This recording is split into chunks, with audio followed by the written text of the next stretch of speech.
You're listening to Mr. Liverpool himself, Frank Carlyle, exclusively on Mersey Radio. Good evening, everybody, and welcome to Mersey Radio. Frank Carlyle, Des Flanagan is here. Hello, Des. Hi, Frank, you okay? I'm fine, thank you. I've got sitting to my left is the wonderful Ian Golding. All right, Frank, you okay? I'm okay, thank you. And directly opposite me is good evening, John. Good evening, Frank. It's good to see you this fine, fettled evening. Good evening, Frank. Are you well? Do you know what? He was talking to his mother. He didn't realise I was going to say this, right? And he was talking to his mother, and she said, "Somebody else sounds, you don't have sound scouse, don't you, on the radio, John?" And he said, "Haven't you heard the others?" The poshest one, he said.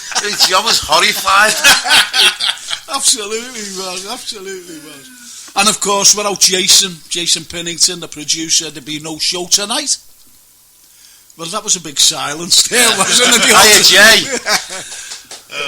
Good evening, Jay. Good evening. You all right there, Jason? I'm all right over here, yeah. Do you want a piece? Good evening there, Jason. How are you? Do you want a piece of this? To be honest, listeners, he's just made himself in a microwave an hamburger. It's a plastic hamburger. A cheeseburger. It's got A cheeseburger. in a microphone.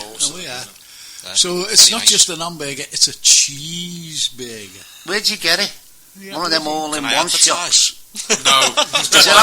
Is it out the garage? No. No. It was out of a shop in Broadway Was for it? £1 in the freezer.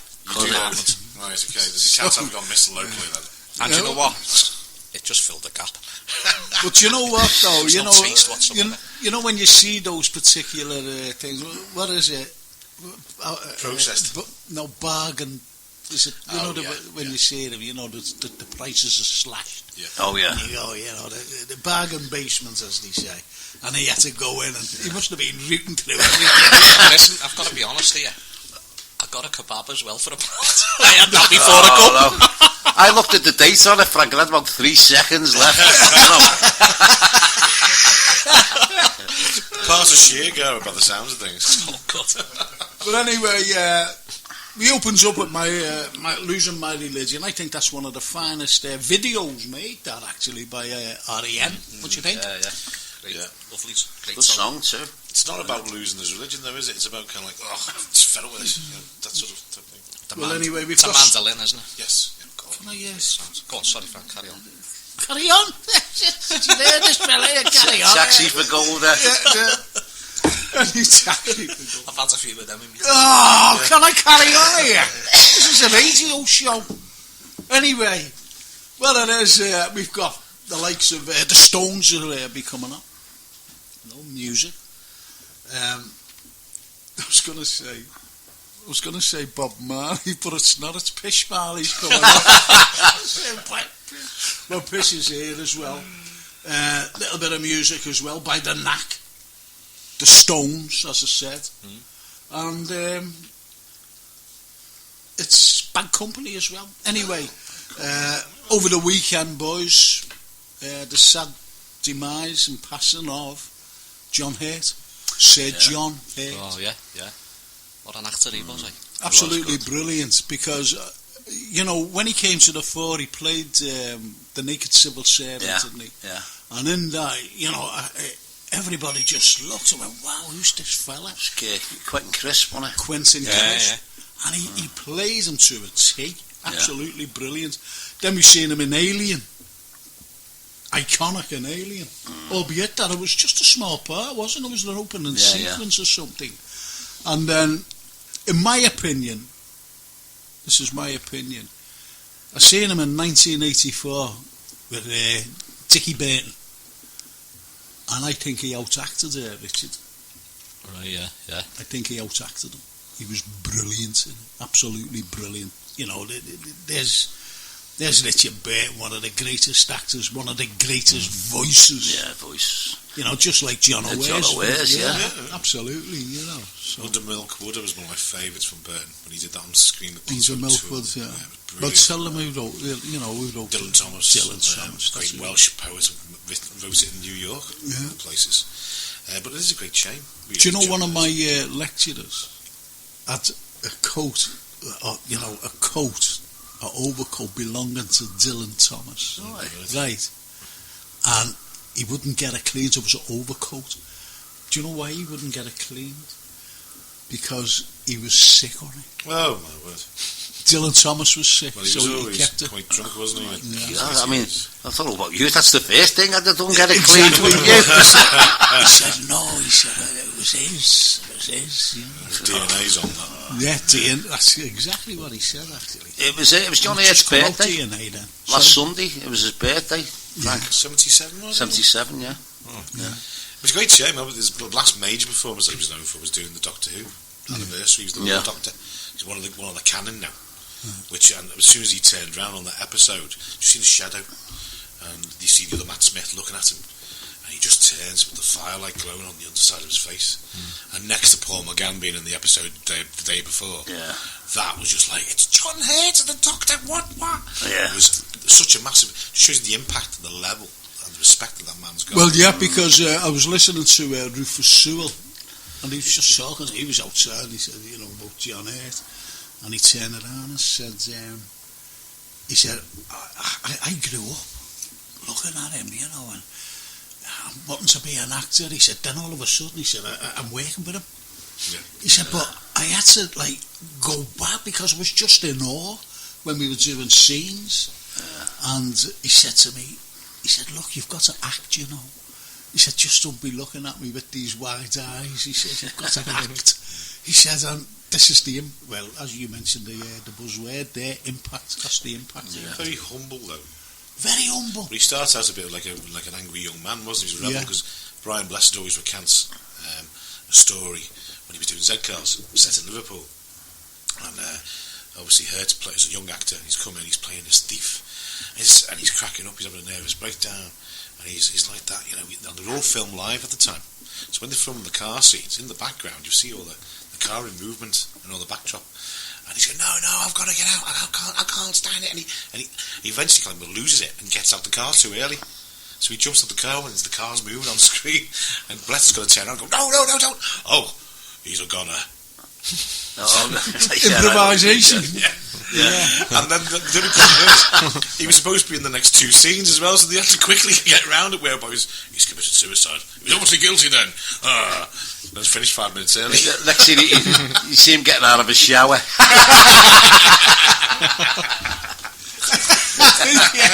Bobby Ewan. Yeah. I think that was one of the worst things.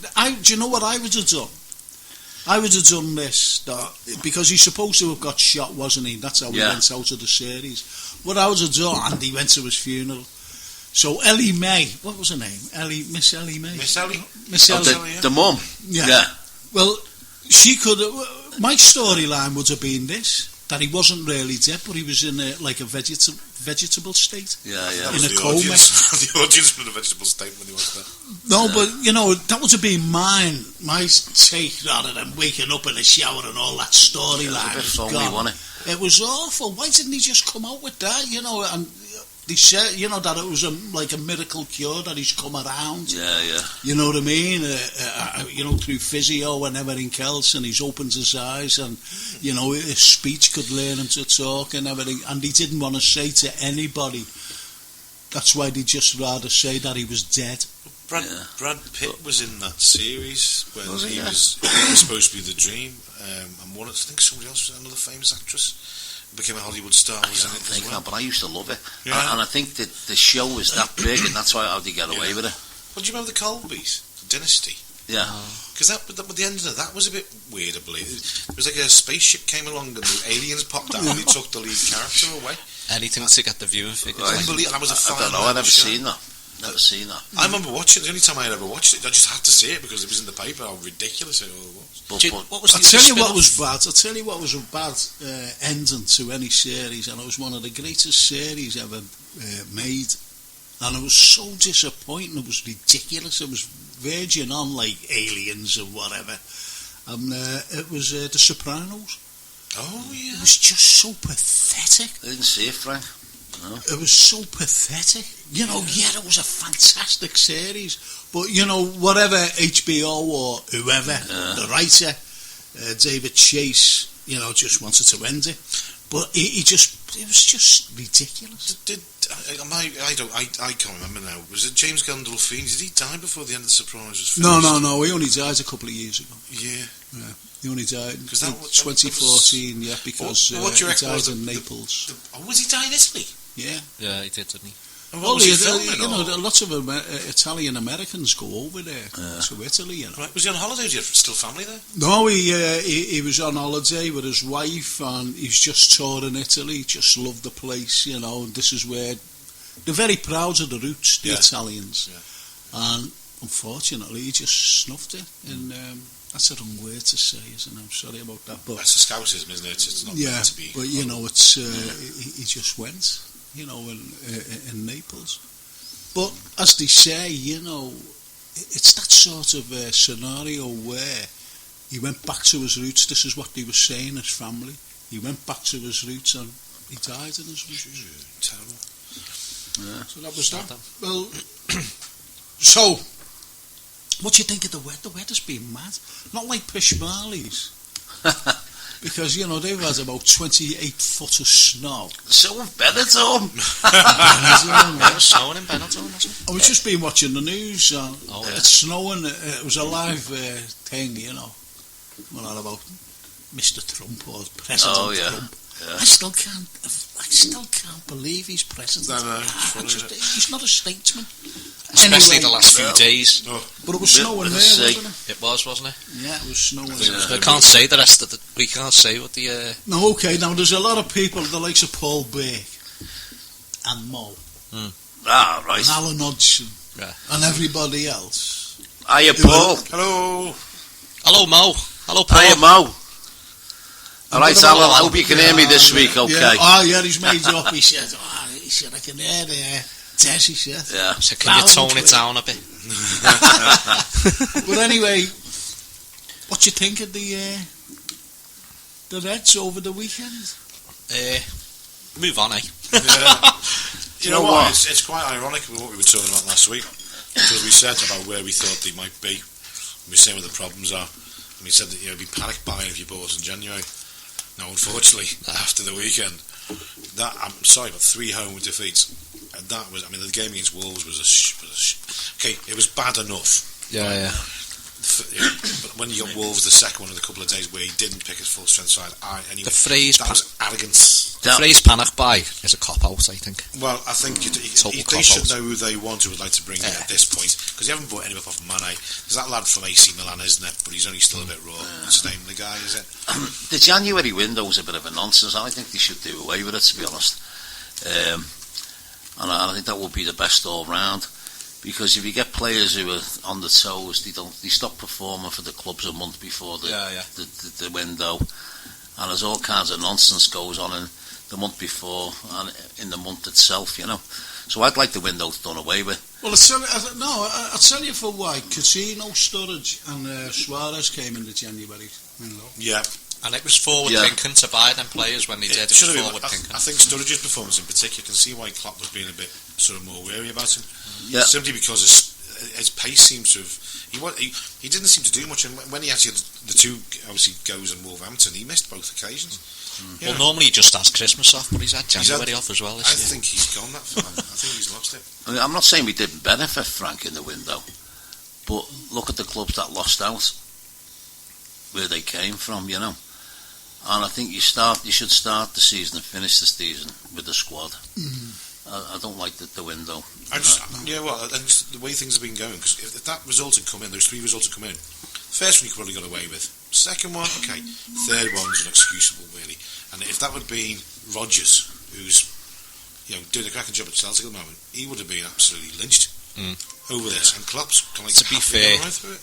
Well, I'm not going to, having a go at Rodgers but Celtic in Scotland, But no, I think Klopp is under a bit of pressure at the moment. But There's a lot of rubbish going around the social media world at the minute that people want to mount. No, It's not saying that at all. Not saying that at all. I rate him, I've got to be honest. Yeah. But he's got to take a step back, I think, at this point. Any Liverpool fan who wants Klopp to go now That's a nonsense, though. Yeah. It's a It's nonsense. just it's a social media thing, and what these groups do, they get onto it, and they follow whichever manager's struggling at the time. They'll have a go they with try them. and create a movement, don't they? And you get it's like not going to happen in this case. rival fans, don't you, coming on getting onto it then? But I do think he made a mistake at the Wolves game. Yeah. Because that was a perfect opportunity to pick a full-strength team who would have won the game, I think, and give a bit of confidence back, not only to the team itself, but to the fans. You know, he could have played the full-strength team there. And let's face it, the FA Cup's the only thing we had to go for anyway, so why didn't he? Yes, the thing is, he's told at the beginning of the season top 4 means everything, and that's all it does mean to FSG. Yeah. And, like, to be honest with you... What about this as a theory then, Ian? It's only a theory. Let's say, because it was a cup competition, he fielded the team he did to expose the fact that he's got no strength and depth. Yeah, but he said, I know that, and I'm right on that, but he said himself, we don't need anybody, he said earlier on, he said we need to replace Mane. He said that, I'm sure he said that in November. Yeah, he did. And then all through January he said, don't need anyone. The way he plays that squad doesn't really, the way that he plays, that those tactics don't really add in for that front man.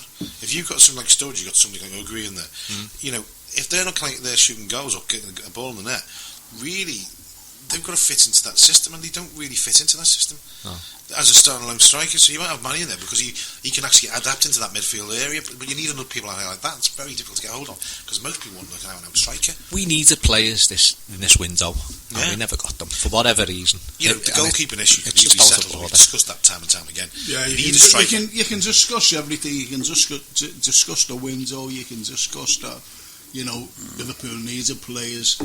Because it has gone pear-shaped, no matter how you look at it, because last November they were top of the league, they're 10 points behind now, and it's still only January, they're out of the cups, and they were fighting a couple of weeks ago, just over a week ago, 1 week ago, they were fighting on 3 fronts.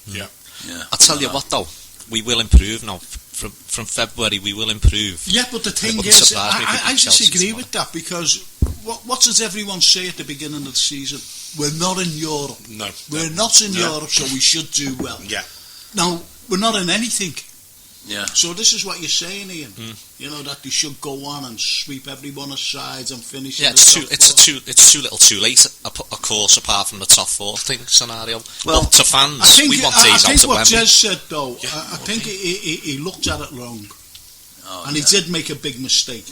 Because that was the only silverware that Liverpool could win. Wasn't only that, Michael made a good point, Frank, and he said, I don't want to be paying £50 to go and watch that team in an FA Cup tie at Anfield. And I think he's spot on there. The thing is, though, to me, the ticket prices are too high anyway. You know what I mean? But to me, you go and watch the team no matter who's playing. He goes home and away every week. That wasn't his point. What I've said, that was a good opportunity to get a win, get confidence back amongst the crowd and the team itself.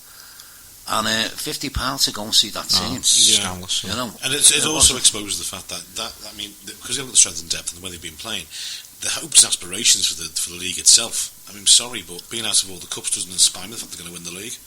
I don't think. Can I say something? Because you can say what Des said there. What Des said was, as lad said, I'm paying £50. I want to pay £50 to see this. It's like us. We go to see a play, right? And then there's another 4 like mates or whatever, and they're going to see it next week.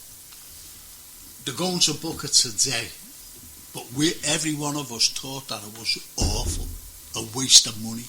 What are you going to say to them? You might as well go, you might like it. It's mentioning plays, we just mentioned John Hare. Let's say you were going to see a play with John Hare in. Yeah. You pay your money, you get in the theatre. Sorry, John can't perform tonight, and they put a standard in, you wouldn't be happy. You wouldn't. You wouldn't be That's happy. happened to me. We went to Chester You know. once, and it was Brian Blessed that was supposed to be doing it again. I mentioned him, but he wasn't. He couldn't do it. I mean, we got known on the night when we got there. It turns out it was Colin Baker, so we went, all right then. This is Colin Baker. So I was like, yeah, but the night before they had an understudy. I mean, great actor supposedly, but he wasn't particularly well known. He wasn't from any people. A lot of people just went there particularly to go and see Brian Blessed. Yeah, of course, yeah. And because a lot of people said It's an interesting thing, that, because I think that brings you back to what football's about, and it's not like a theatre, is it? We're not going to watch a play, are we? Do you know what I mean? I disagree. I agree with what you're saying. You know, I know, in that's essence, great. It's only That's an great. analogy, isn't it? Yeah, it's an analogy. No, you're going to see your team win. Yeah. Right. And that, a full strength side would have won that game on Saturday. I'm convinced of it. Oh, here's another thing then. What do you think? What part do you think to play, or lack of part to play, did you think the crowd had? Because there's a lot of criticism towards the Anfield crowd at the moment, and the way, obviously, the corporate situation and the lack of atmosphere. Yeah, And that's the been selfies and all that. It's been created a lot by the club, and unfortunately, yeah. And when you go to them, I mean, we went a couple of weeks ago. Took me door, first ever match I've ever been to, and I have to say it was quite stagnant. And did you see the Burton game last night with all them kids there yesterday? Yeah. With all them kids there, There's not it was much of that fantastic, mate, wasn't it? To see them all lined up there, all supporting Burton. But you don't. The old adage was, I mean, Everton supporters always have a go at Liverpool because they say all your fans are from London and Norway and everywhere else. And to be honest, I know you're saying about the atmosphere, but that seems to be fitting into that argument that a lot of other people say about that happens to Man United, don't it? And Man United is another one as well. Yeah. Any big club, any massive club, Mainly Liverpool and Man United gets that sort of problem in it. Okay, well that's enough of about football, isn't it? Really, because we just want to move on now, and we want to move on. Greg's listening to us. Greg Toland's all the way in Australia. Hiya, Greg. Hello, Greg. Good blue, mate. Yeah, is he? He's going to say something now, isn't he? So anyway, it's good evening and it's good morning. Good morning. It is. It's good morning. Morning. You come out and say, yeah, it's 40 degrees, eh, there, copper? You're right, 40 degrees. Good morning. That was the worst Australian accent I've just given, wasn't it? I thought you were Is that what you were doing? I thought you were messing about, yeah. Thought he was a coffee. Thought he was in London, Greg, all of a sudden.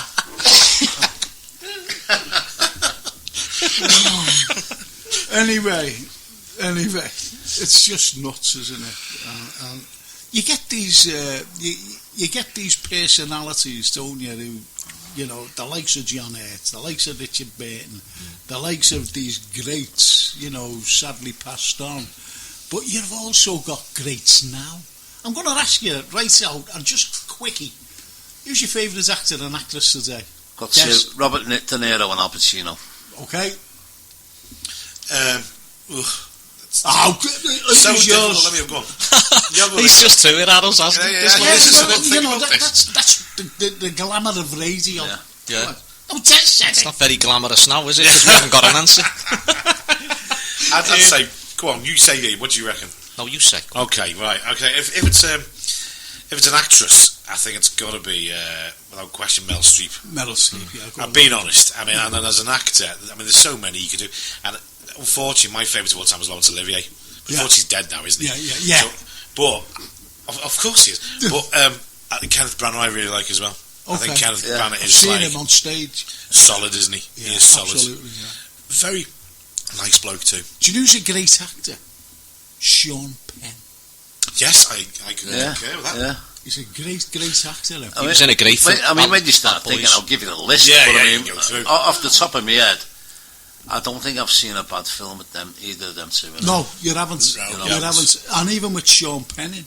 Sean Penn is I've always liked Sean Penn. Apart from Shanghai Surprise, which we better just let but that was Madonna, wasn't it? He was there, I know that. And I'll tell you who else, I wouldn't say he's one of my favourite, but two of the best performers was Robin Williams in Dead Poets Society. Yeah.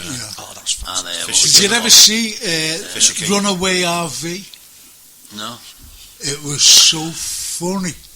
He's got to do this work for this boss. his family are all expecting to go to Hawaii. You know, 2 young, like teenage children he's got, hasn't he? You know, with attitude, might I add. He's got a wife, and he's thinking he's got to do this assessments and analytical stuff and everything else for this very important conference for his boss. So they all go, no, we're going to Hawaii. And he went, no, we're going in that, this big RV thing, camper van. Yeah. Did you see it? Well, you told me about it and I watched it, and I'd have to say, because Robin Williams' Eddie Palace career was brilliant, because he did loads of good movies, didn't he? What happened to Eats Good Be Grape, was it? What's the one I'm thinking of? Good Morning Vietnam. No. Bicentennial Man. No, that was brilliant. That Bicentennial, so sad. He plays a teacher, yes, it was. a professor. Dead Poets Society. No, that's the one. That, yeah. But he plays it in another film. And what's her name? The janitor's great at work and maths. Good Will Hunting. Good Will Hunting. Yeah. Yeah. Now, do you know what I thought you might have said as well? I forget the title, but you will know when I say this. He's a doctor and he's in a hospital, and Robert De Niro is one of the patients. Oh, is he like the psychiatrist, is he? Yeah. And he gives them, they're in a comatose state. Yeah. And he gives them this drug. And the drug, they like come around, and they're very animated. And it's a cracking there. It was only a one-word title, wasn't it? Yeah. Come on, John. God. I know it's in my ballpark. This one. It's all right. We'll get it. Jason will get it up anyway. Knowing him. Yeah. You know what? I agree with that. But British actors. And you say comics. Anthony Hopkins. No, brilliant. Without a shadow. But I was going to mention somebody else apart from just him. I like Benedict Cumberbatch. I think he's brilliant. Think he's been a bit too overexposed? No, I think he's... No, I can't get enough of him. That just sounds terrible. But, no, I can't. I think he's absolutely brilliant. Yeah. And I've seen him playing Toram, right? Alan Toram. Yeah. And Turing, I'm sorry, and a real life fella who went through a tragedy himself. Yes, one of the great fellas who broke the Enigma code or the Enigma machine. And the point of it all is that it's Awakenings. It's just come to me, that film. That's Awakenings. You're right. It's just come to me. I told you it was one word, didn't I? I was thinking of, but Robin Williams wasn't in it, and I thought, One Flew Over the Cuckoo's Nest. Jack Nicholson. Yeah, Jack Nicholson. He was a good actor as well. So you were saying about Cumberbatch? I've lost me. Cumberbatch. You were saying about Cumberbatch? Yeah, I know, but I think he's absolutely brilliant. I was going to say something else. Ian interrupted me. Lost me thread. And anyway, I'm going to go to a song now anyway. And do you know what this is? I think this is brilliant as well, and it's like the older version of the Stones, and it's Start Me Up, and it is. You're listening to Mersey Radio. Broadcasting to Merseyside and the world. Imagine if you could escape right now to somewhere sunny, relaxed and fun-filled. Go on, you know you deserve it. Come to Villanova Park, your first-class holiday park just outside of Barcelona. Villanova Park offers it all with a heated indoor pool, terrace bar, gym and much, much more. Why not take advantage of our winter sun offers and enjoy a self-catering 2-bedroom chalet for 4 from as little as £96 for 3 nights. Escape to the sun this winter. Call our local representatives for special deals on 075 44 393 472. Villanova Park. You know you want to.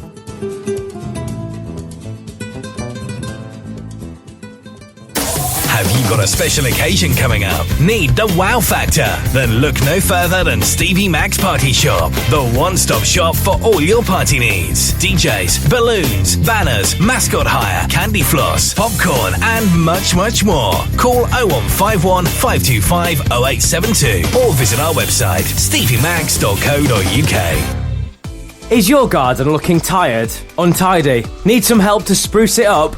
Why not call AJ Walton Garden Services?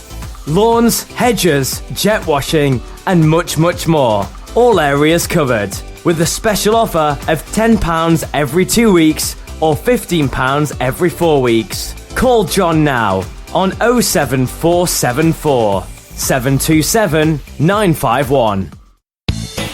Does your company need to raise its profile? Then why not advertise on Mersey Radio with packages starting from as little as £30 per month. For more details, you can call us on 0151 324 1616 or 0151 324 0600, or you can email advertise@merseyradio.co.uk. The best in 60s and 70s music, plus a little bit of history. Tune into Frank Carlyle every Monday at 8 p.m. here, only on Mersey Radio. So we're back again, boys. What do you think of that? Start me up. It's a bad song, isn't it, really? It's your stuff, John, isn't it? Bit of rock and roll. Well, talking about songs and great artists and everybody else, do you know who's going to come on in a couple of weeks? I'm going to ask you to guess. Who do you think will come on the show? That could be anyone, Could be anyone. Singer.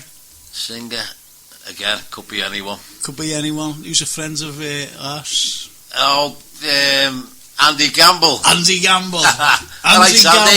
Andy Gamble. And do you know what, Des? And you know, and I know. I don't know whether the lads here, John or Ian. I don't even know if Jason knows that. Jason knows everything. Yeah, he does, doesn't he? Boy wonder, boy genius. Right. But anyway, what he's actually doing is going over, searching, the band's searching. He's the lead singer, as you know, to Germany. That's right. Seen that, yeah. Isn't that absolutely fantastic? Based in Hamburg. Oh, is he going to Hamburg, is he? Yeah. So is he revisiting the Star Club sort of? Yeah, he's going to be doing a little tour, is it? Will be, yeah. Sure. So is he playing the Star Club as well? Sure, yes. I'll tell you what, he's our star guest on the night. Well, he'll tell us all about it, won't he? Absolutely, because in a few weeks' time, we've got the big show coming up, haven't we? Mm-hmm. And that big show is a tribute to Alan Kennedy on the 3rd of March. And Andy and Searching are the star guests. Brilliant. Absolutely brilliant. So, may as well. And he's coming on the show, as I said, Des, so we'll be able to have a word with him. We'll have a laugh. Yeah, we'll have a laugh because Andy's one of the nicest he's fellas good you could ever wish to meet. Anyway, we've got a guest coming on right now, and this guest, believe it or not, she actually wrote, produced, and directed a film following the Wicca Man. And it's lovely Jacqueline Kirkham. And she's got her own film studios called Kirkham Studios. I don't know whether it's got Jacqueline Studios. I think it's just Kirkham Studios. I'm not quite sure. We'll ask her. And she's going to come on now because I've seen the film. And we'll be talking to Jacqueline a little bit later on about it, because she's going to come on and just tell us all about herself and her studios and her aspirations and who inspired her actually for these films. Good evening, Jackie. Oh, hiya. Hiya. You're not in the toilet or anything, are you? No, I'm in my little haunted cottage. Oh, you're haunted cottage, so... was that in the film, actually? Yeah, it was. The actual film. Some of it was shot in my little cottage, yeah. Right, so you're sitting in your haunted cottage. What are you like? Could you tell us a little bit more about yourself, please? Well, I'm from Crosby in Liverpool originally, and that's where I got the inspiration from the film from Crosby, because I went to school at Manor High. Oh, yes. And at the time we used to do our long distance running through the backfield and through Sniggery Woods, which features in the film. Yeah. So what happened was, when I was a kid, we got banned from running through there and playing in there, because one day on our run we found this great big sheep hanging upside. I don't know whether it was a sheep or a ram. I can't really remember, but we remember seeing it hanging from a tree. That'll be a big hanging from a tree. Yeah, so it was covered in blood. It looked like it had been sacrificed or something. So we got banned from going in there. And I think that just planted the seeds of the idea of witchcraft going on in Sniggery Woods. So that's what planted the idea. The thing for that. is as well, they are sort of like Gerald Gardner, for example. I don't know whether have you ever heard of him? I know that I think he was mentioned in your film, by the way. I think so, anyway. But yeah, he was. Yeah, because he was like a witch, wasn't he? A warlock or something. Yeah. Well, he's from Blundell Sands, isn't he? Yeah. Yeah, he was. And the thing is, you see, what I'm trying to say is that where you're actually living, there was, or historically, there's supposed to be a witch's coven. And John O'Ware, my fellow historian who's sitting opposite me, he actually came from, comes from I came around out the area. Witch's Coven in Crosby, funnily enough. I was delivered. Well, there you go, you see, and there it is. Where are you telling me the witch's coven's supposed to be? I think originally the idea was because it came out of the Civil War, where the Blundells in Little Crosby, where there was said to be the English Civil War. Sorry. Yeah. And there's in the grounds of the Blundell Hall, there's like an old chapel which is now, well, it's the ruins really, and there was said to be speculation because of Gardner's connections in the 50s that this witch's coven existed during the English Civil War. Whether it was or not, it's still questionable. But around that area where you were filming, down at the front, the opening scene, which I described to the listeners, was like a lone sort of big mansion house. It was, lovely, like in the country. You see the beach and the marshes in front. You see a gentleman coming out of the front of the glass windows, and he athletically strides across the road into the beach area.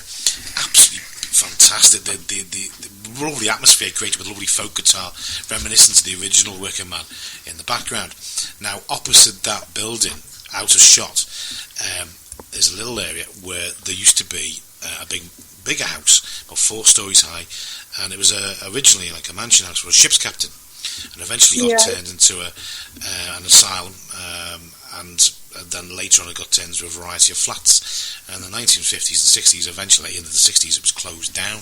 So you doing a horror movie in that particular area was very apt, but you should have a look at this story that was from Crosby, because this captain had lost his wife. He was cuckolded by one of the people who lived in the house. Yeah. And allegedly he came down and discovered and caught his wife in the throngs of passion with this other gentleman who lived in his house, and he caught them, and he stabbed them with his cutlass right through the two of them as they were engaging in their passion. And then he basically cut them all up, put them in a big chest, and then the following day, after standing at the top of his house, looking at the sunset with his ship's wheel, pretending he was back on one of his voyages, he went down casually to the beach and threw their remains, the little bits, into the sea, where they were eaten by seagulls. Do you know what? I thought I was listening to an audio book. The end. It was quite inspiring watching your movie, knowing that the history of Crosby and Blundell Sands area as itself has got so many contexts, like Frank's said there, about the origins of witches' covens here, and Gardner, of course. Well, the thing is, as well, with the opening sequence of the film, you actually see a fella coming out of his house, and he's supposed to be this film writer, script writer. Yeah. You see him coming out, and what got me at the beginning, you see him and he's all animated and he's running, he's a keep fit fella, and he gets down to Crosby Beach, and there he just stands next to the Iron Man, who obviously it symbolises animation and stillness. Yeah. You see what I mean? And whatever. It's It's so. Can you tell us more, rather than me telling you more about the film, because it is about the witches, and what got me throughout the film is that the relationship he had with his backer, his funder, to do then all of a sudden you see him drifting away, don't you? Because he gets more and more involved with the witches. Yeah, he starts lying to him, and well, this is it. You see, making out that he hasn't found anything out yet, and but he's just getting more and more embroiled with it all. Yeah. I think the whole idea of the film was just to show how somebody, who had the world at his feet could just tumble and become from quite innocent really to being really dark. Yeah. Just by the wrong influence. Yeah. Absolutely. Do you think he was getting possessed gradually into? I don't know. I think you're sucked into it. I think you're sucked into it because do you ever remember? Can I just say this, Jacqueline, please? Yeah. I know he goes on, John. He doesn't have to go on, but it's when the girl. It's not. I'm not giving anything away. And when she's interviewed, the witch herself. Interviewing him, and she said, don't forget that there's light and there's dark. And when he goes out after an interview, she puts her hands over these tarot cards, and she just pulls one out, and I was expecting the death card, but it's not. It's Mephistopheles. It's the devil himself. So that's when you know that something is going to happen to him. The male protagonist. Yeah. Did you like that little summary there? I do, yeah. You really paid attention to the film there, didn't you? I have to, because Jason tied me to a chair and put the thing on, so I had to watch it. No, I had to watch it anyway because we're doing this interview with you, Jacqueline. How about independent film itself? How did you manage to get the funding behind it, and what was your ambition behind it? No, can I just say before you say anything, we've got Des Flanagan here, who's also an actor, by the way, and a screenwriter. So I heard that. If there's any parts going, you've got a fine actor. While you're on about that, he's a good mechanic as well. I mean, that's an interesting question. On these independent films, Jacqueline, how do you go about the casting? Are they all your mates, or...? Well, what happened was, at the time, I was attending Act Up North myself, which is an independent drama place for adults who were interested in acting for TV. And my drama teacher told me to start going for auditions and that type of thing. So I just kept meeting new actors, like Gaz, who played the lead, Gaz Elliott. I met him. We were playing opposite each other in a short film that we made with a bunch of students.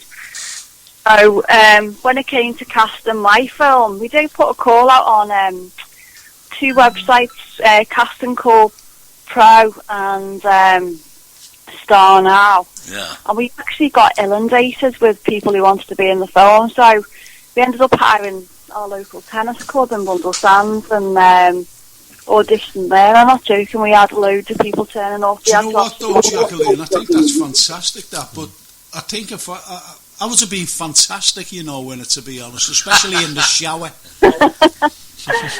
Yeah, we filmed all the auditions so that we could take our time and look over them and make our minds up properly. But what sold it for me with Gaz was, as the lead, was we were actually after somebody who could play guitar. And not only could he play guitar, he could write his own music as well. So all the, so acoustical stuff. Yeah, he threw all that in. So it was great to work with somebody who was skilled on both levels, really. Yeah, absolutely. I'm a good singer, by the way. So if you ever want to do a musical, hey Frank, you've got the band here, and Andy Gamble and Searching, Golder could have been one of Gormley's stats. Yeah. Set me up here. The Gormless one.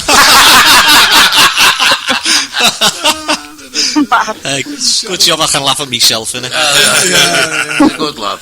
Hey, Jackie, he's just had one of them hamburgers that you buy in a box and you've got to put in a microwave for £1. And it tastes like plastic, you know.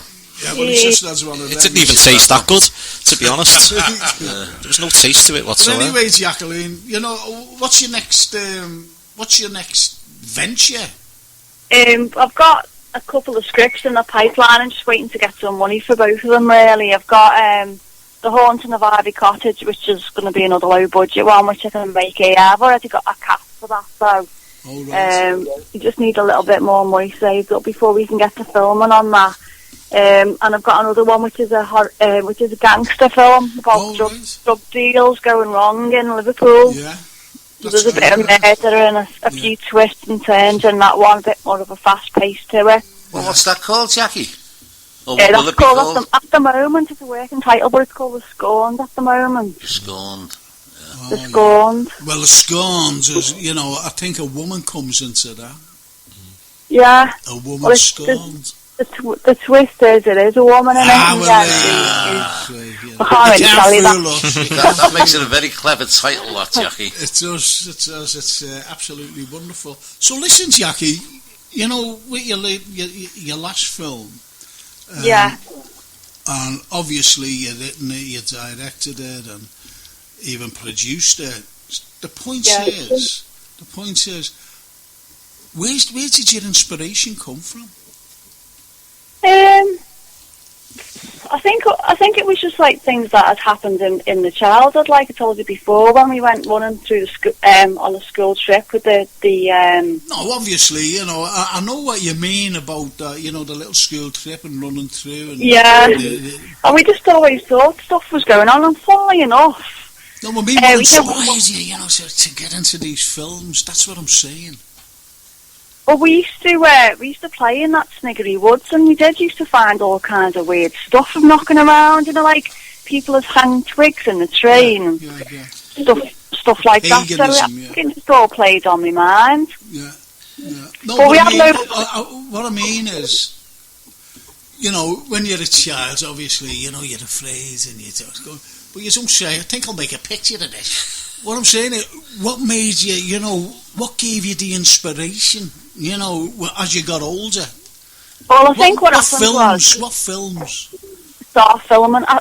I've been a professional photographer myself, you see, for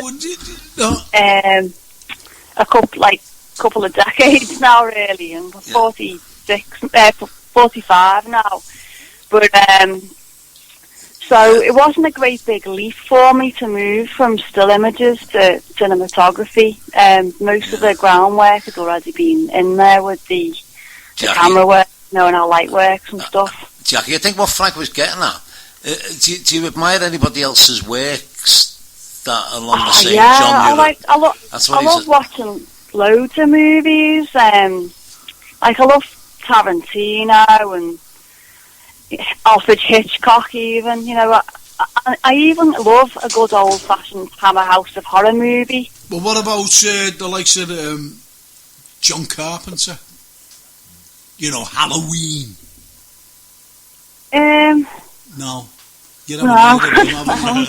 Right. Well, it's just one of those things, as you said about Hitchcock. Hitchcock was, the master of masters, wasn't he? Really, to bring all tension and everything to the screen, and the little frights and the greatest music I've heard. There's two great pieces of music I've heard in two films. One is the beep beep in the Psycho, and the other one is this. Do you know what? I was going to say that. Yeah. If you hadn't mentioned them, I'd have said, "Can I have a guess?" Yeah, and they would have been the two. They would have been the two, and it's just those. Everybody can.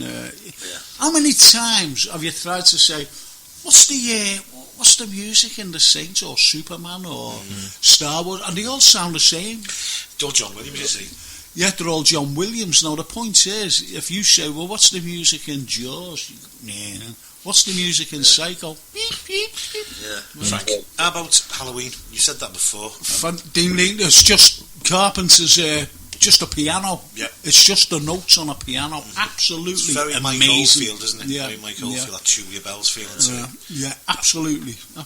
So, you know, Jacqueline, it's been absolutely wonderful to talk to you. So, your next big, hopefully, you've got 2 films in the pipeline. Well, one working one. You've got a script already done, which is another Hare. So, don't you like the gore or anything, Jacqueline? Because, you know, I never seen really much of it. You're breaking up a little bit. Oh, am I? Can you hear me at all? No, I can hear you now. Can you? It's that...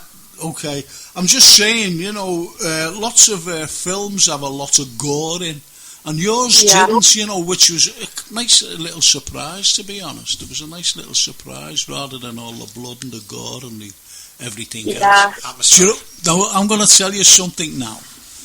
And this is what put me off the film. I was having listen to me, Jacqueline. Are you listening to me? Yeah, I can hear you again now, sorry. Okay, I'll tell you what put me off it, right? The film. I was having something to eat when the girl who was pregnant was in the toilet and she was having a morning sickness.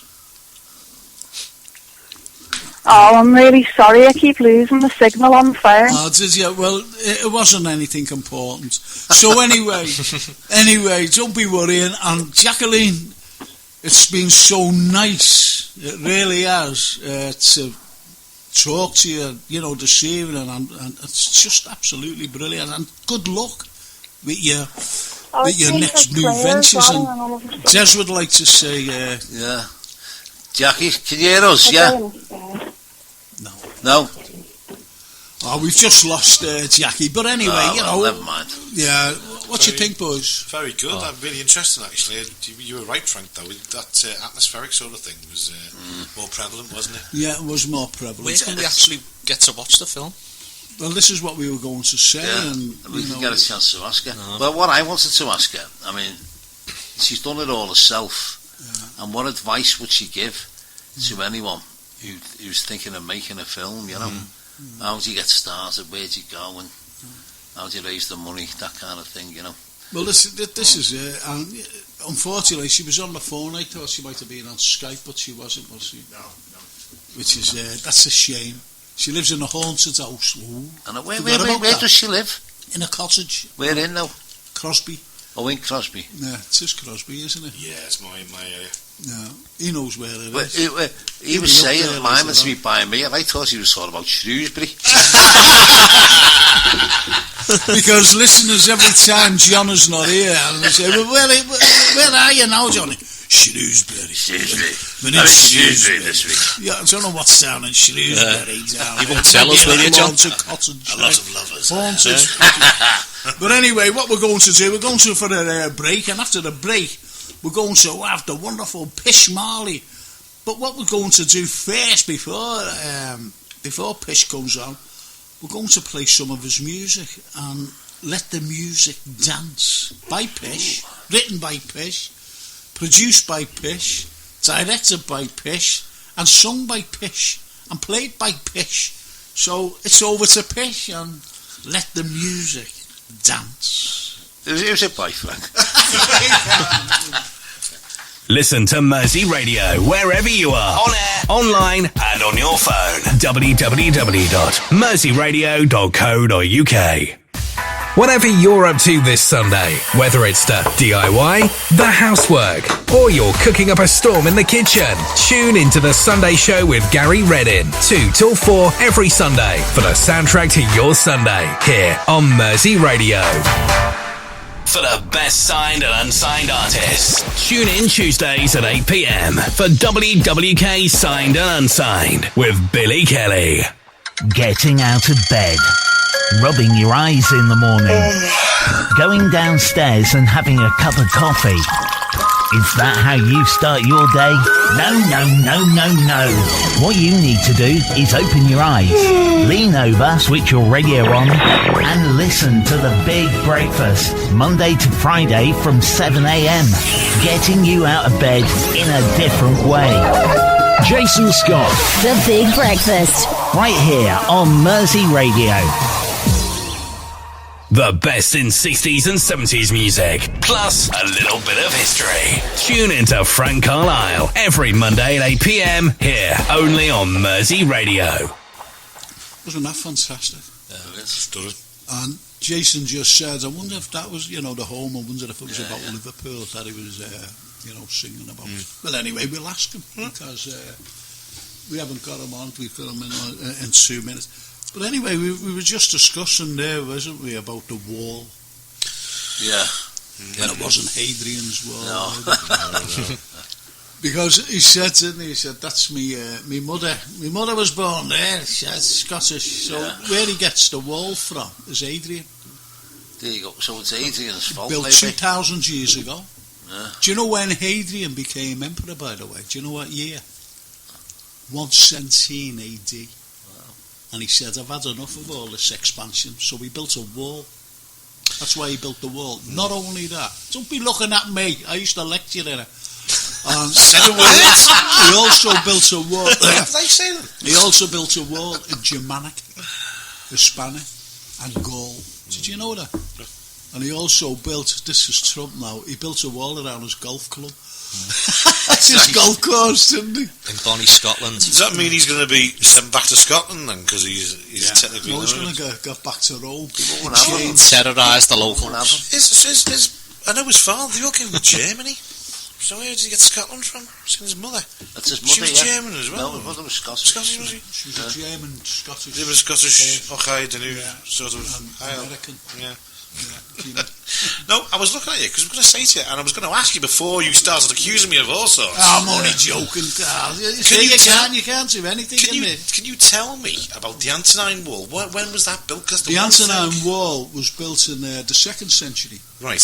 And Antoninus, he was jealous, and he said, well, I can build a wall like, that Hadrian fella. Right. So we built the Antonine Wall a bit further in. Right. But us was only made from sods. Oh, that's why you So, exactly, so there was a big difference between a brick wall and a sod wall.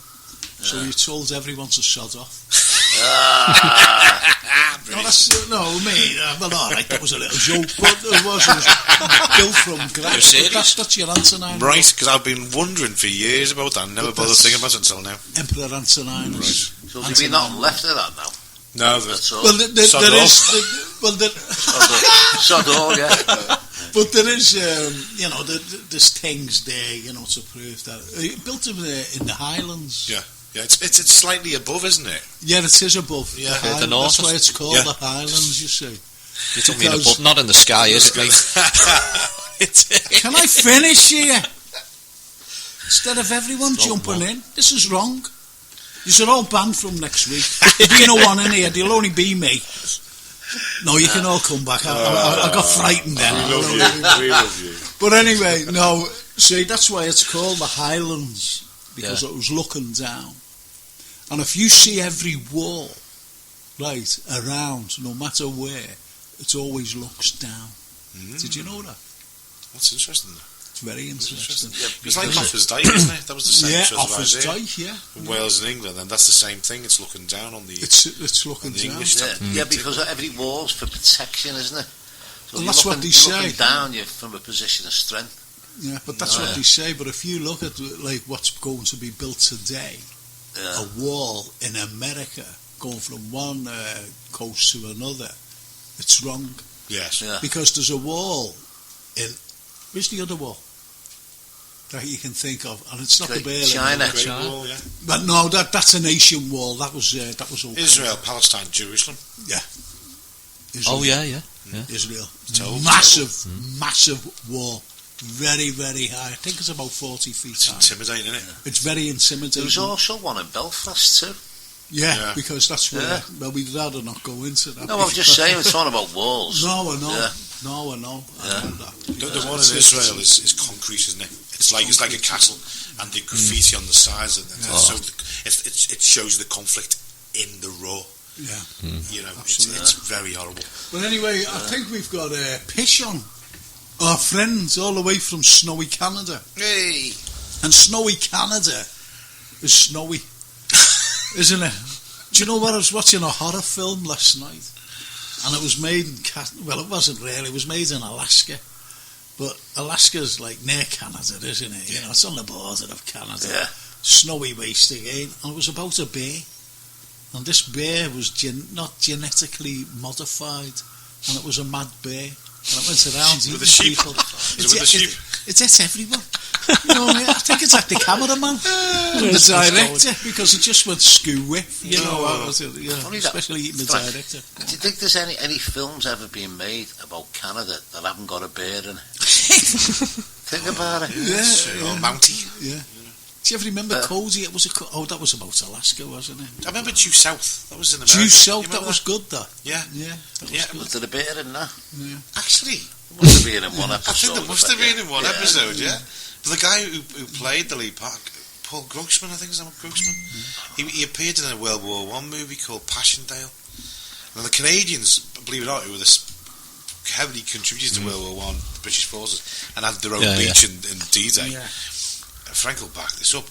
There's not many World War I movies that feature the Canadians. No. All war movies, Australians, brilliant at it. The British, obviously. The Canadians don't really do it. And they had this one go at this movie, Passchendaele. Yeah. And it was the biggest stinker of a war movie of all time. It was a bit like Rocky, you know, when you hit somebody, you'll fly miles away. With all these, like, explosions, you know. And they based it on, which was an incorrect story, of a Canadian soldier being crucified by the Germans. And at the end, it told the story of a guy who was actually German heritage, and he went to war to prove that he was a patriot. Yeah. And when he was in the battle, there was an explosion, and he got killed. But as the explosion went up, duckboards on the German side went up, and he was crucified. It seemed a very, very strange World War I movie that they decided to do in honour of the Canadian soldiers. But he was part. See, I've seen there's obviously the graveyards, and you know, in France, isn't it? But went to a place called Albert. Oh yeah. And it was very, moving there. Like, Vimy Ridge. If you go to Vimy Ridge, there's a massive statue. It's like there was a mother holding a son in her arms, and it's huge, and it's marble, and it was raised by the Canadian public. And it's by Newfoundland Park, which was where a lot of Canadians were killed in one particular battle. And it's the most stunning monument I have ever seen, because it's bright white, and you go down the French motorway towards Normandy, and you see this massive Canadian statue on the ridge, and I'm not kidding you, it's positioned in a position where the weather regularly shines, sun's coming down and shines on the monument. Brilliant. Isn't it great? You know I'm writing a book, don't you? Yeah. I'll have a guess who's writing it for me. There he is. No, there shouldn't be any silence on radio, did you know that? Yeah. Should never be any silence. Is it gone away? Zip across me. Yeah, well that's it. Yeah, I got us in one. God, lads. Got us in one. And it won't be. It'll be very flowery. It will. You know, my reports at school, he said I was very flowery in my lips. That was the kookery teacher. The last time I went south, he says I was flowery as well. But anyway. Listen, what we're going to do now, gents, great friends of ours, one of the nicest people on the planet, but we can't get Brad Pitt, so we're going over to a fella named Pish Marley. Hello, Pish. Good afternoon, fellas. How are you? We're good here. And what's it like over there? Is it still snowing, or is the dogs having fun in your backyard? Well, it's a little cold today, mate. It's like minus 18. I've been dogs off lampposts all day. That's a bit sharp, that, isn't it, Pish? Minus 18. Wow. It's a little fresh. You look across the street, there's a dog nailed to a lamppost over. Can't open the door in your boxes in that weather, mate, can you? Thermal shrinkage. Yeah. Well, I was only walking in Bowl Street the other day, and I turned the corner, and all of a sudden this little wind came, and it nearly cut me in half. It was freezing, and it was about 1+ degree. Oh, my heart bleeds. It really does. I know it does, Pish. I know. This is why I'm saying it. You see, we do suffer from over here. Mind you, do you know what Benidorm was last week? -2. It was snowing there, wasn't it? Snowing in Benidorm, Pish. That's a summer's day, mate. A summer's day. What are your heating bills like, Pish? Actually, we've been stuck in this stuff basically since November, isn't it? November, yeah. Yeah, at the beginning of November, because I've been following you. Yeah, and yeah. You've been showing the snow. I think you were showing the snow. I remember this, Pish, which was brilliant. I think it was this. No, it wasn't this time last year, but it was around the March or something like. Oh, I don't know when it was, to be honest. But anyway, you were showing snow one day. No, you weren't. You were showing the sun, and you were in your garden, and you were getting tans. You was having a barbecue, and the next day it was full of snow. Do you remember that? Yeah, I remember it well, mate. It's, believe it or not, it can snow here on Mother's Day. We're not really clear of the weather until around probably around mid-May, beginning of June. It can still snow here in June. Really? Yeah, it's absolutely insane. It's rare, but it has been known to happen. Really, it just shows you, doesn't it? You know about. But listen, when are you going to like Billy No Mates? Because normally you do it when you're hibernated.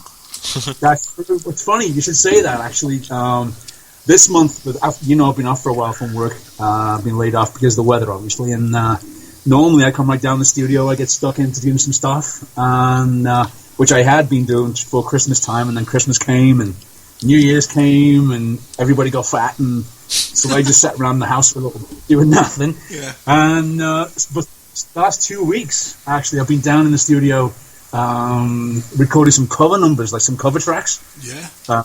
Just to get away from like writing and like using my brain for a change. I've just been doing cover tracks, doing 12 or 14 cover songs in the last week or so. And so I've been doing that. But tomorrow's Tuesday. Wednesday is the 1st of February, I do believe. So I'm going to getting Billy into business. I've got to go find them. That's brilliant. Absolutely brilliant. Because people have been saying, why isn't Billy No Mates on anymore? I said, it will be coming back on because people do get attached to little mad things, and little mad things as Billy No Mates. Absolutely. No, I won't let you down, ladies and gentlemen. I will be on the ball with Billiam very shortly, and I'm thinking you may even get a new deodorant bottle this year. I'm not too sure. Well, listen, are you coming over this year to visit us, or is it next year? I don't know.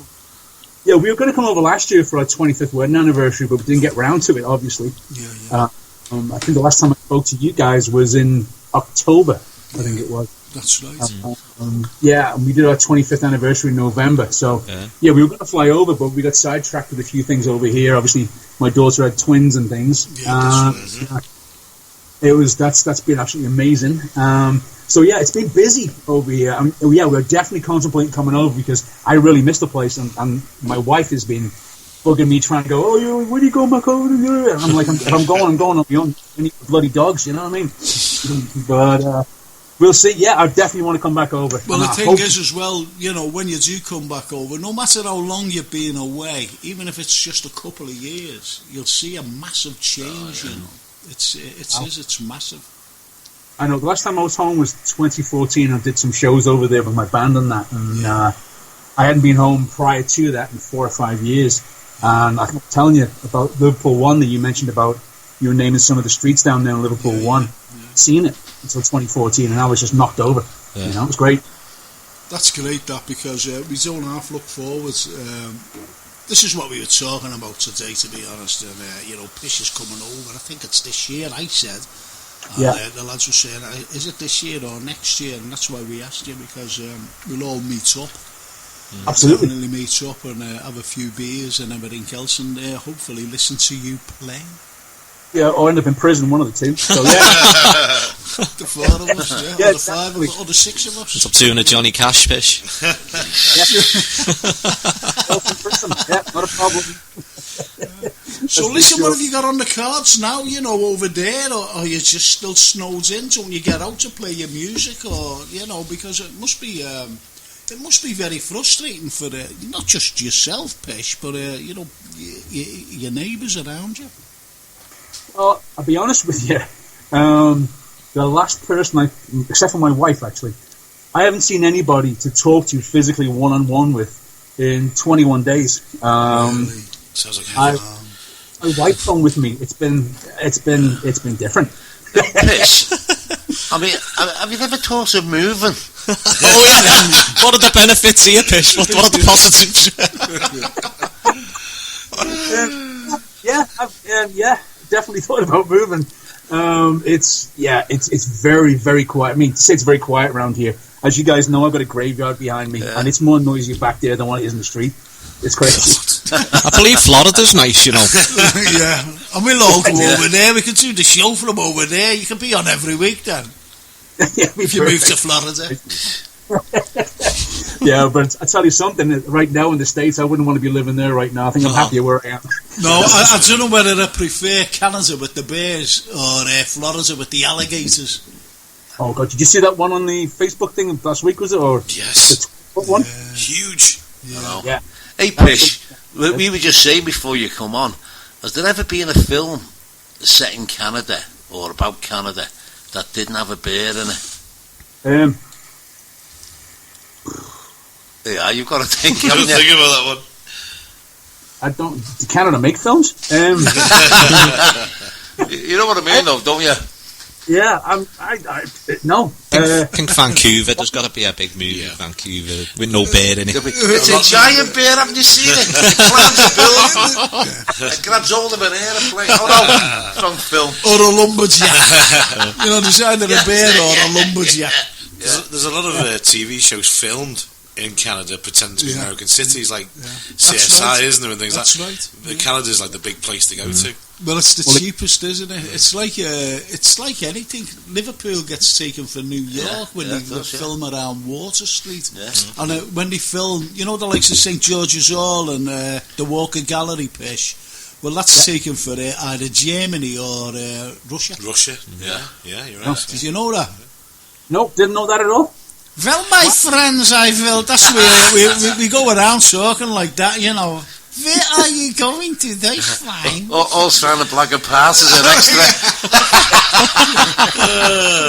And Jackie's next film, falling up the wine lodge, talking like that. Bummed out, chippy. Frank. Yeah. Mo has asked me to give a shout out to her. Hi Mo, how are you? Oh yeah. Hello Mo. Hi Mo. We've all said hello Mo all the time, you see, but even Andy Gamble has to say hello Mo. It's the Mo Show. It's the Mo Show, yeah. Get me Mojo, it's the Mo Show.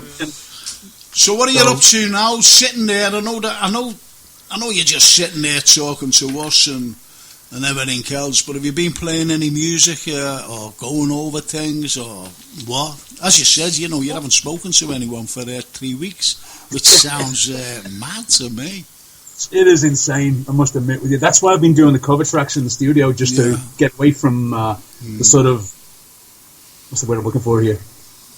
Going through the motions of trying to write songs, you know, if you know what I'm saying. Your mind goes completely blank when you've not done a heck of a lot for a little while, so I try to keep it stimulated by doing some cover tracks, and I'll just give it a jolt. But yeah, I mean, I'm down here working on some of the stuff. I've got like 13 tracks ready to go on the next album. What's it called, Frank? The next album? Can you remember?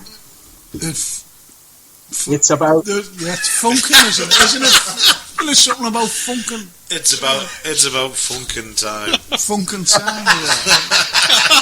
Yeah. Do you know what? It was really nice talking to you, Pish. I don't believe you fellas. You've caught me out there, didn't you? It's about the time of your album you bumped into someone over there, Pish.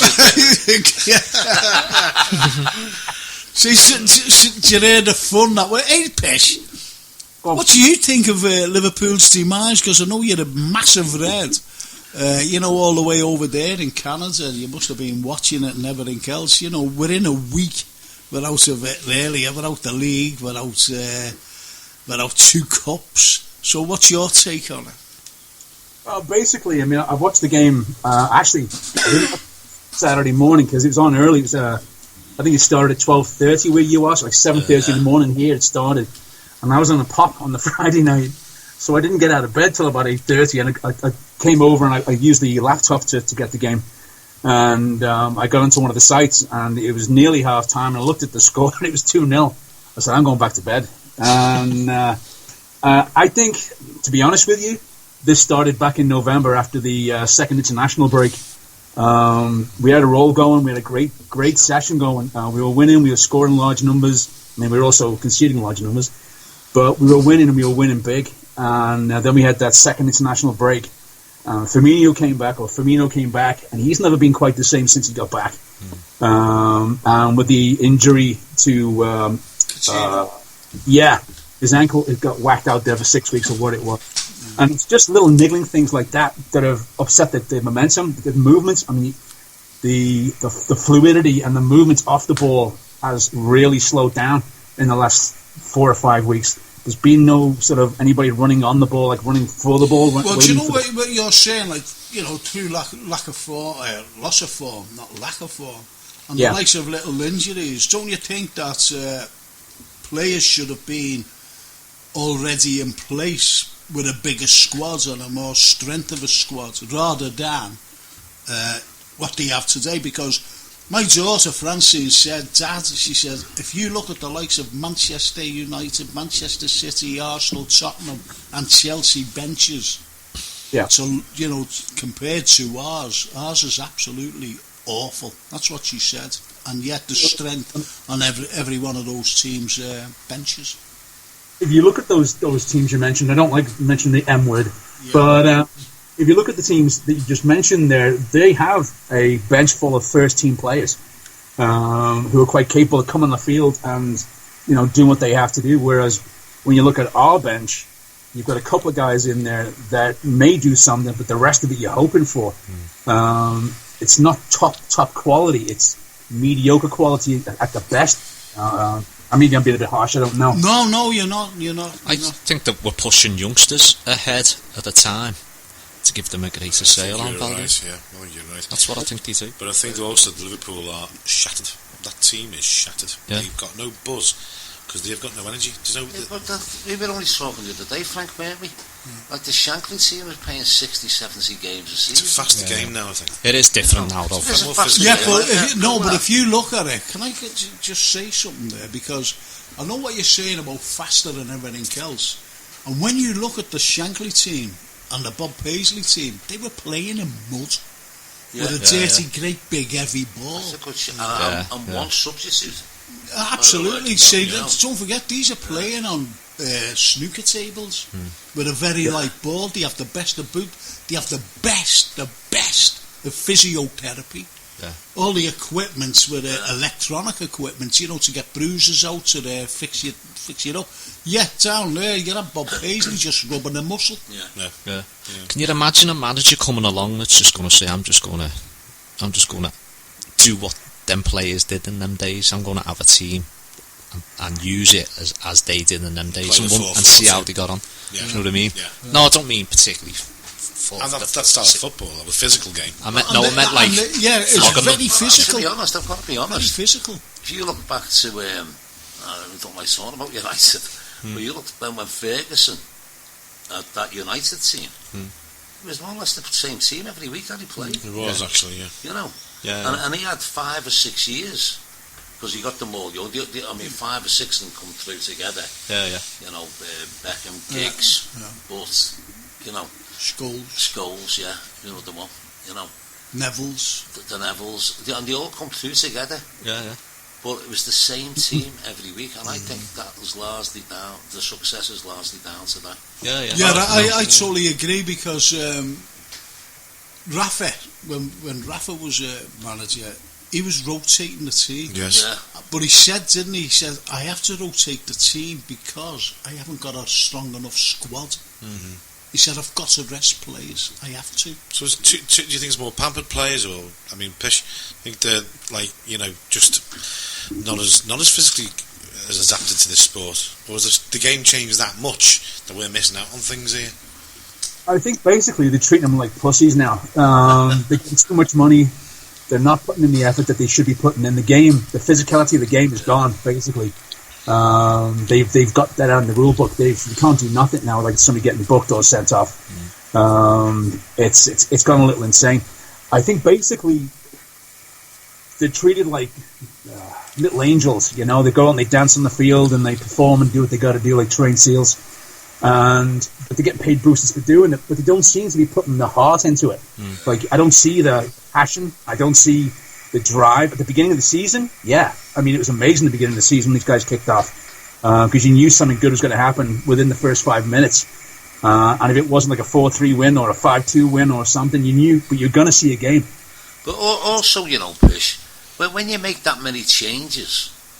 Yeah, absolutely. It's a team of strangers playing. Yeah, absolutely. I mean, you can't really blame them. Well, that's right, because against Wolves, a championship side, might I add. Excuse me, the championship side. Yeah. They were strangers. The back four. Yeah, you're right. Yeah, you're right. Back four. But look at Wolves, they weren't. They played together every week. Yeah, every single week. Yeah. So, you know, I don't know. I'm going to cough. Can you carry on? So do you agree with that then, Pish? You know what? I'm looking at the team sheet right now. Randall, Gomez, Clavan, Moreno, Ejario, Lucas, Wijnaldum. Like, when Moreno and Lucas play, I shiver. Anytime. Yes. I do. I mean, they scare the bejesus out of me, those two. I mean, I watched one of the guys from Wolves go past Lucas, like Lucas is wearing lead boots. Yeah. Lucas, isn't he? But the thing is, Moreno was the man of the match for me. That scares me. The funny thing was, the week before, when we played, when we got beat by Swansea, everyone was saying this is crying out for Moreno because of the pace that we were lacking. Yeah. Without Mane, he was the only one, the other possibility for pace to get down the left. That's bad, isn't it?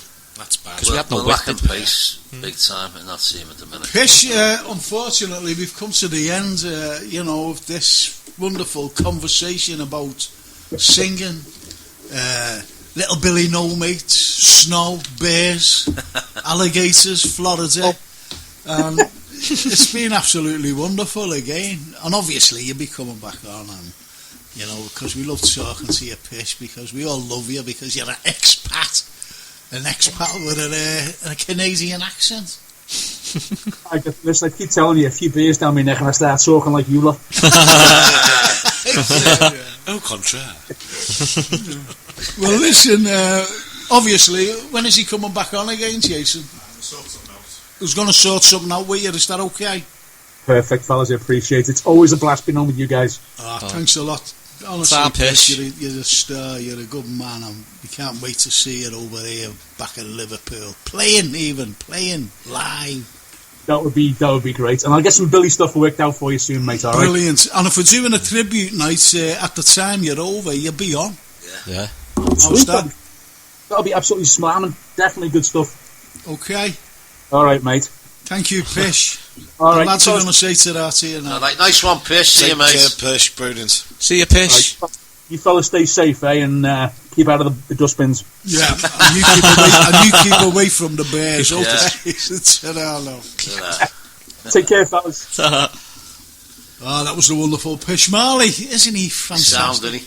Yeah. Absolutely great. Well, I tell you what, we're going on to a little bit of music, and it's My Sharona, which is great by anyone. Oh, yeah. And then we're going to have our Hollywood correspondent, Joe Whitaker. Oh, nice. All the way from Hollywood. So, My Sharona.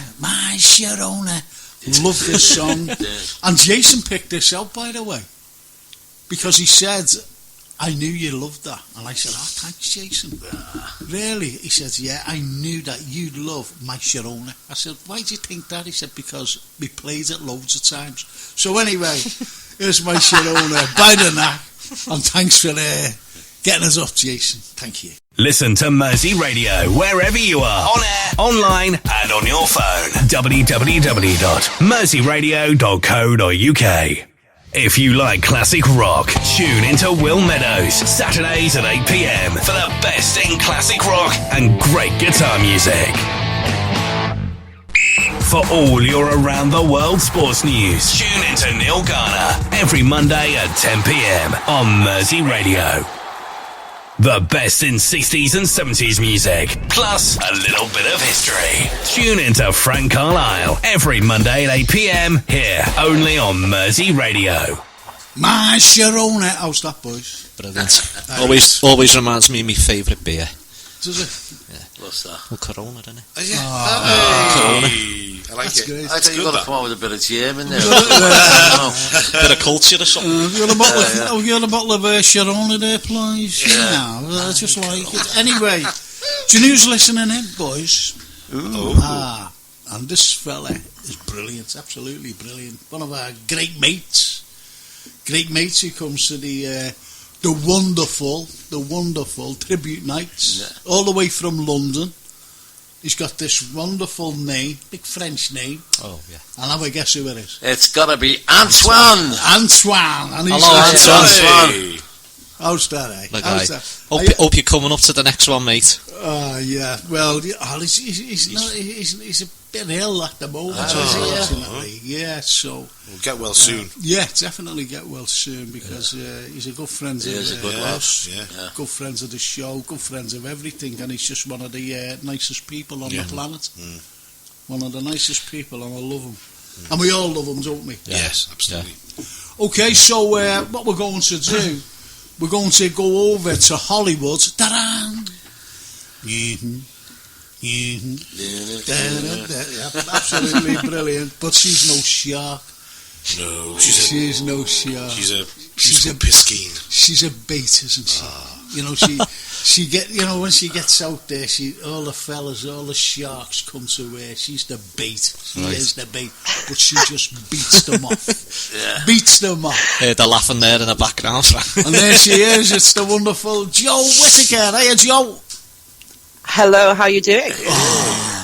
Greetings from the USA. Yeah, absolutely. Alright, Jo. Hey, hi there. I can stay. Yeah. I don't have to go home.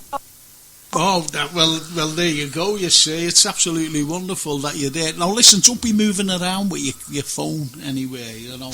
We want you to stay where you are and sit down and enjoy the show, because what's happening over there anyway in Hollywood? Have we lost Jo? No, she's there. In what? No, she's there. In what genre? I mean, there's been a lot's happening in the USA right now. I know, yeah. Go on then.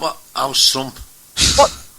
What about the good old John Hurt? We lost a great actor. Yeah, we were talking about him before. We gave him a little, a little farewell between the lads here, because he's one of our great actors, was Sir John. Yeah, absolutely. What a remarkable role he played in The Elephant Man. Oh, unbelievable. Yeah, we never mentioned The Elephant Man. Do you know what? We were mentioning all the films that he was in, and we never mentioned it. Do you know what was one of my favourite films? And it's a romantic film, and I loved it. I really loved it, and he was outstanding. He just out-acted everybody. Was Captain Corelli's Mandolin. Oh, yes. I loved that film. I just loved Nick Cage and Penelope Cruz. Yes. I loved it. He was, in fact, great movie. Yes, indeed. Yeah, I thought it was a fantastic, and a true story, by the way. I used some of the words from the movie in my wedding ceremony, crashing on the shore, and great movie. Well, that never lasted, though, did it? Oh, what can I tell you? Josephine was a wise woman. And, yes. Yeah, she's an inspiration and independent, and that's what we like. Did John never wrote your speech, did he? Listen to him. Get John to write it. Yeah, get John. Carry on, Joe. Take no notice of these. I have to say, I see the lovely Jack again for this year, and the Grace and Frankie off Netflix. I don't know if you guys have heard of it, but it's a great show. Yeah. And they did their premiere. Questions, and she looks amazing. I can't believe how good that woman looks. Yeah. Oh my goodness. Yeah. Great actress still too. I mean, great show. I enjoyed seeing her. What was it like? What was the atmosphere like? Was it really sort of kicking? Was it really celebratory? Was it? Or, Yeah. I mean, you don't know the story about the Gracie and Frankie hit show on Netflix? No? Well, I've listened a little bit. We just describe it a little bit for the lads, because one or two of them don't know about it.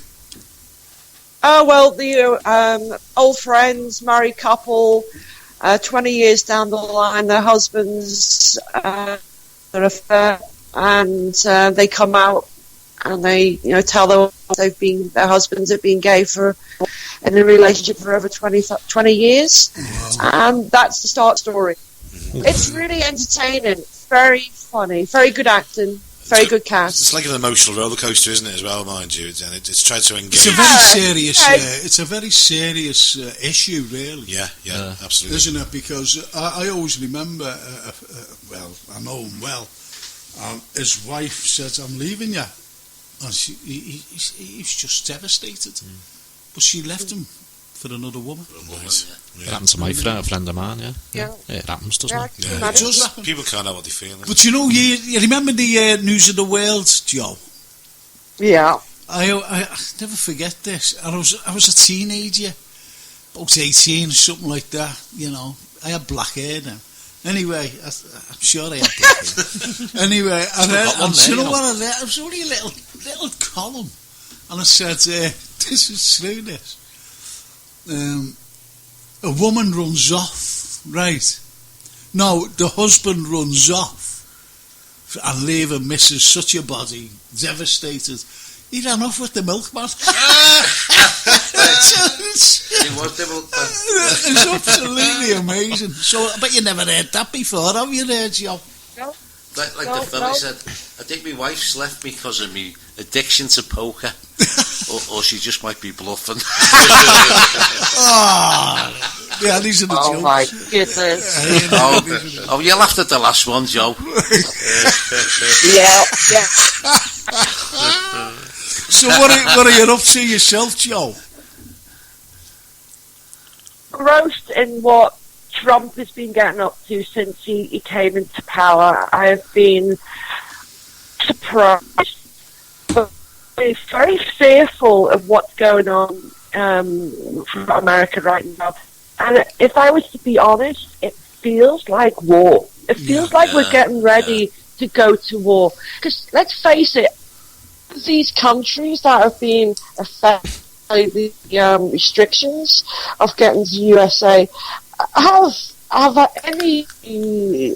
been involved in terrorism at all. And it's just very, very scary what this man has the power to do.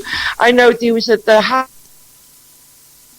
routes, and she went actually down to JFK and released a 5-year-old girl who was coming back from Iran to her parents,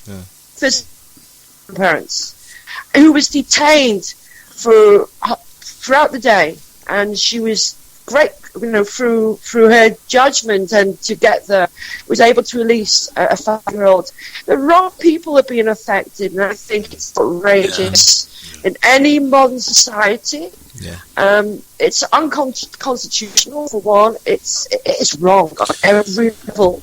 It is wrong, without a doubt. Do you think this is going to last, though? Because the Republicans, there's a lot of high-profile Republicans who are actually denouncing a lot of this. And surely on the legal issue, in the Constitution it says about not discriminating against any particular religion. Yeah. Obviously, he is discriminating against Islam. So in that respect, he should be impeached. Absolutely, and it was impeached very quickly and overturned equally. And in fact, yes, he should be. It just not go by the rules that we are governed by. You're talking about one breath to talk about diversity. Well, this is not diversity. This is not what a modern society stands for. It is so wrong. You're. It's just it seems a repeat of so many things that have gone wrong. I mean, come back and we're going to have as many immigrants as we can. I mean, there's a guy who's a Persian, Iranian, and it's it created so much industry here in America. Publix, as we know, is a big chain. Joe, and it's outrageous. Pilots can't fly. It's just out of control. Joe, are there any figures of prominence over there coming out in support of him? Because there's a television program over there by a lady, I think she used to be a judge or certainly a district attorney, and she is a Trump supporter, and she puts his case very eloquently. Are there any other people like that? You know, yes, I mean, I can't recall her name. She's a dark-haired girl. She's a district judge, or she was. So you don't forget that he's unpicked these. No. This is independent, Frank. Yeah, well, you know. Yeah, it could be a bit of propaganda. Of course it is, because I don't think that anyone in the right minds, because over here there's demonstrations now. Politicians are saying don't allow them into the country. The public have signed a petition which has got like over 1.5 million, 2 million, signatures, and this is only in the last 24 hours.